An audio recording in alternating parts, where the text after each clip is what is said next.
આદરણીય અતિથિ સાહેબ, આદરણીય આચાર્ય શ્રી, તમામ શિક્ષકો અને મારા પ્રિય મિત્રો, તમને બધાને બાદરપુર અનુપમ પ્રાથમિક શાળાનો વિદ્યાર્થી હેતવિકના પ્રણામ. હું તમને બધાને સ્વતંત્રતા દિવસની ખૂબ ખૂબ શુભેચ્છા પાઠવું છું.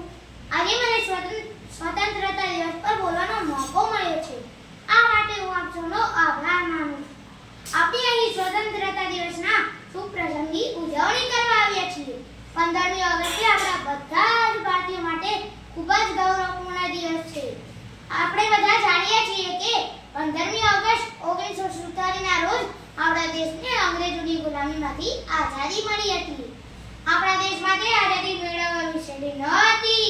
આપણા દેશના બહાદુર વીરોના સંઘર્ષ અને બલિદાનને કારણે આપણો દેશ આઝાદ બન્યો હતો.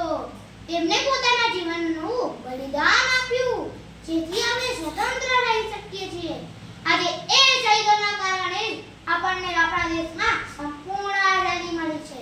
આઝાદીનો મતલબ એક સમજી શકે છે જેને ક્યારે ગુલામી જોઈ હોય. મિત્રો, જ્યારે એક જવાન દેશની રક્ષા માટે જાય છે ત્યારે એક જવાન જ તૈયાર નથી થતો, પણ તેમના વૃદ્ધ મા-બાપના કેટલાય સપનાઓ તૈયાર થાય છે. અને જ્યારે કોઈ આતંકવાદી હુમલામાં કોઈ જવાન શહીદ થાય છે ત્યારે તેમના વૃદ્ધ મા-બાપના બધા સપનાઓ અધૂરા રહી જાય છે. મિત્રો, તમને બધાને ખબર છે કે અંગ્રેજો આપણા દેશમાં વ્યાપાર માટે આવ્યા હતા અને આપણને જ ગુલામ બનાવી દીધા હતા. એ જ રીતે આપણે વિદેશી વસ્તુઓનો ઉપયોગ કરી આપણા દેશની આર્થિક સ્થિતિ બગાડી રહ્યા છીએ.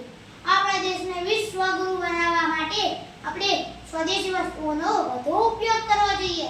આજે આ અવસર પર આપણે સોગંદ ખાઈએ કે આપણે આત્મનિર્ભર બનીશું અને સ્વદેશી વસ્તુઓનો વધુ ઉપયોગ કરીશું અને આપણા દેશની આર્થિક સ્થિતિ સુધારીશું. છેલ્લે હું એક શાયરી કહી મારી વાત પૂરી કરી દોસ્તો. भारत को कर बुलंद इतना की, भारत को कर बुलंद इतना की, विश्व की हर इच्छा से पहले आके भारत से ये पूछे कि बता तेरी रजा क्या है. बाकी तो दोस्तों, ना तो मारी उम्र मोटी છે, ના તો મારું નામ મોટું છે, પણ મને એક વાત ઉપર ગર્વ છે કે હું ભારતીય છું.